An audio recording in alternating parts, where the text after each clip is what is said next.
let me ask you if you have been eating healthy food. I am sure the most common answer from you all will be a yes.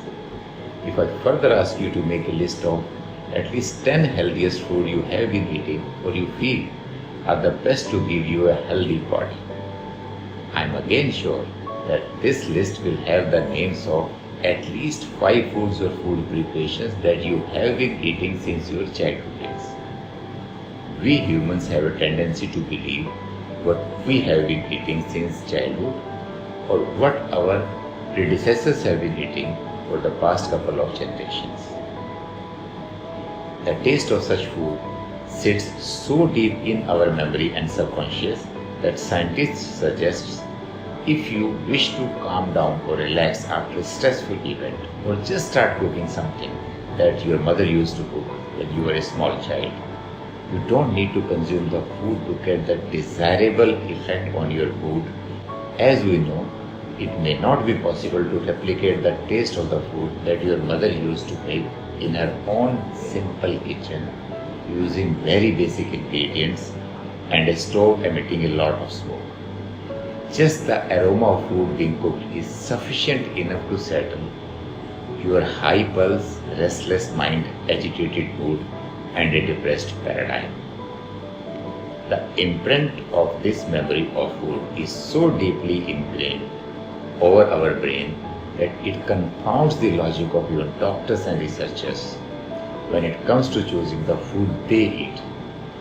One can change the city, state, country, or even continent, or one changes its economic status. We all crave for food and preparations we have been eating since our childhood.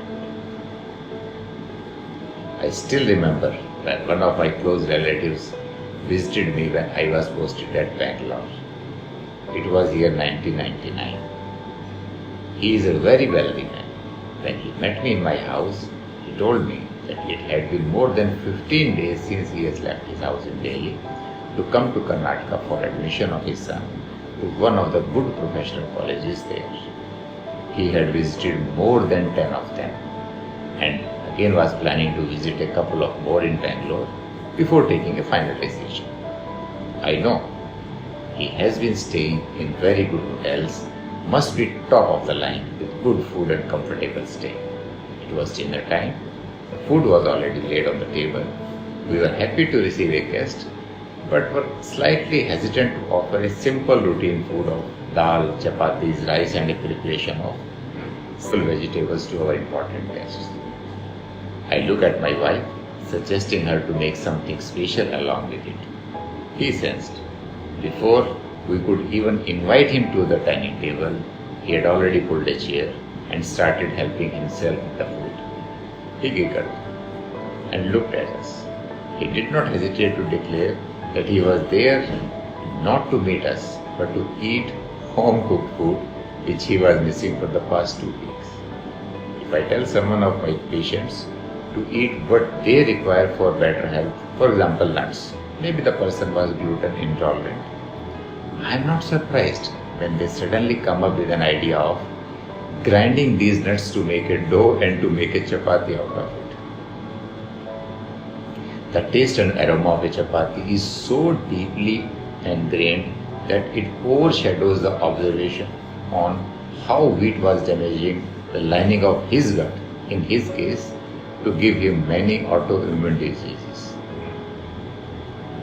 You will agree with me that we all have our food preferences. And these are the preferences which really confuse us when selecting a food as a nutrient to keep our body in a healthy state.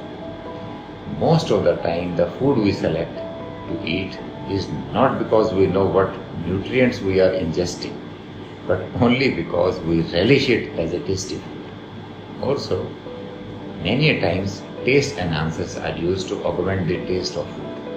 One of such commonly used taste enhancers is Ajinomoto or monosodium glutamate. Many of us who are conscious about avoiding eating harmful substances will avoid eating this Ajinomoto and read the label carefully before the presence of this taste enhancer. But monosodium glutamate is not the only one taste enhancer to avoid. There are more and many more. In another video, I will tell you about such taste enhancers which have entered our food cycle so rampantly and unrestrained that most of the prepared food packets available in the market contain one or more of them. It is time to become food vigilant. It is time to read the labels carefully. It is time to reset our food preferences correctly, not on the basis of what we crave to eat, but we pause ourselves, think, read and take experts' help about food and then take decision on what to eat to keep a healthy body, or if someone already has got a disease condition, then how to regenerate or recover from that disease.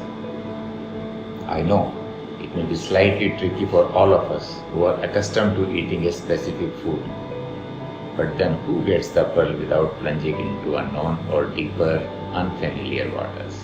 Hope I am able to invoke a thought process in your brain for a healthier life. I request to like and forward this video to your friends and loved ones too.